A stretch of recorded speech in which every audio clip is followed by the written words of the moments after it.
In today's video, I'm going to teach you how to add draw ribbon in Microsoft PowerPoint 2025. Step by step.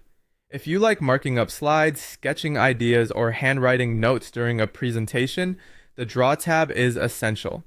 Let's add it to your PowerPoint ribbon so it's always one click away. Start by opening PowerPoint. You can use a new blank file or any existing presentation. At the very top of the window, look for the small drop-down arrow next to the quick access toolbar. It's usually near the save and undo icons. Click that arrow to open its menu and then choose Customize Ribbon. This opens the PowerPoint options window where you control which tabs appear across the top. Inside the options window, find the drop-down labeled Choose Commands From and switch it to All Tabs. That makes it easier to see every available ribbon tab. In the list labeled Main Tabs, scroll until you find Draw, select Draw, then click the Add button so it moves to the list on the right. That right-hand list represents the tabs that are currently visible in your ribbon. Make sure Draw is checked there, and then click OK to confirm.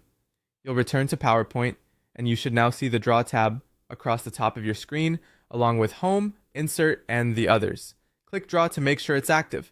That's all it takes. The Draw ribbon is now added. With the tab in place, you can start writing or drawing directly on your slides. Choose a pen or highlighter, pick a color, and adjust the thickness to match what you're doing. Thin for underlines and notes, thicker for diagrams or emphasis.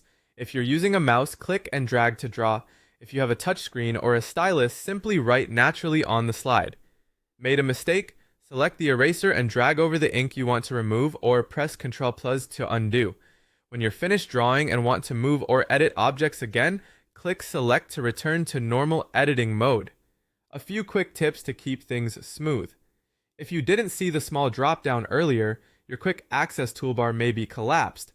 Maximize the PowerPoint window or expand the ribbon and try again. Adding the Draw tab is a one-time change tied to your profile, so it should stay available across your presentations. And if you present live, practice switching between Draw and Select so you can annotate confidently without breaking your flow. That's it. You've added the Draw ribbon, and you're ready to write, sketch, and highlight right inside PowerPoint. Save your file, try a few strokes to test colors and pen widths, and enjoy more dynamic presentations.